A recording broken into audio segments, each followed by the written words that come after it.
Today I'm changing the hot housing on a 6V92 wet turbo. This is a 550 horsepower 6V92 in a Tierra Sportfish yacht. Checked out the turbo uh, and everything seems to be looking good. There's no sharp edges. When they're bad, they'll be folded over on the edge. We don't seem to find any of that on this turbo right here. So, and then I had, what maybe change it out is I had inside the hot housing there was 47 thousandths of an inch of clearance between the blades and the hot housing. Factory is 20 thousandths. So anything over 20 thousandths, you're going to start losing pressure on that turbo, so it's not going to spin as fast.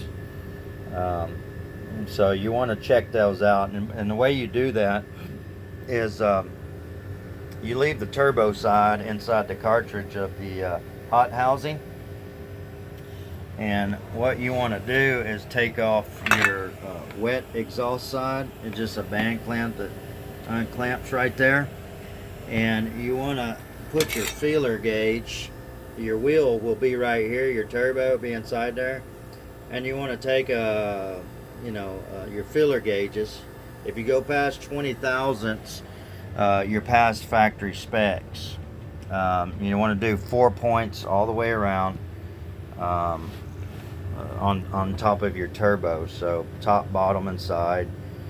Usually the top is wore out before the bottom. I don't know why that is, but old mechanic told me that, and he sure was right. They'll get egg shaped in there after the years of the heat and the moisture, and just rust out. So you definitely, if you're losing power, you definitely want to first thing to do is of course, air filters, fuel filters, change all those.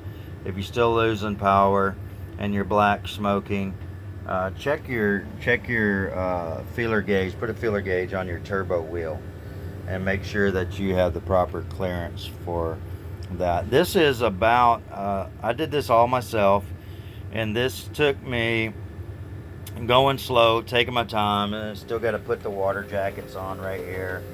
There's 3 water jackets that go on this particular model, because this is a wet turbo, so you do have coolant from freshwater coolant from the reservoir actually goes into this wet housing.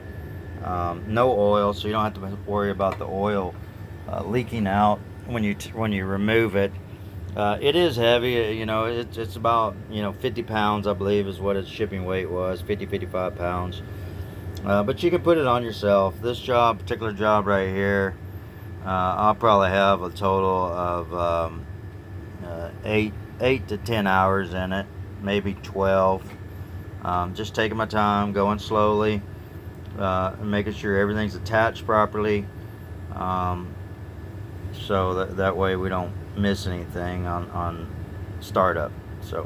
But that's how you change out a hot housing.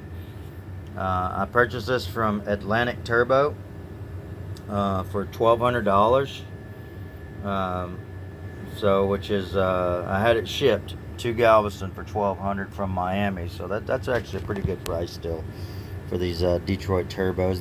The entire kit, if you want a turbo all together, that's $2,300 shipped. So that's not bad either. That's still a good price. A lot of companies will try and sell you these turbos for about $4,000 to $4,500. But Atlantic Turbo in Doral, Florida, which is a suburb of Miami, you can get these fairly inexpensive.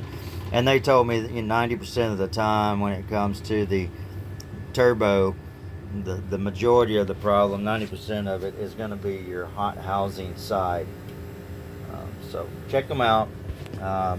If you're losing power and starting to black smoke, go through your fuel filter and your air filter, and then easiest way is check your mic out your turbo wheel inside of your hot housing on the exhaust side.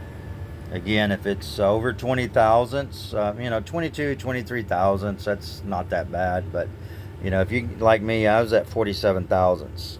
You get that far out, you're definitely losing power. So check it out. It's good information to know.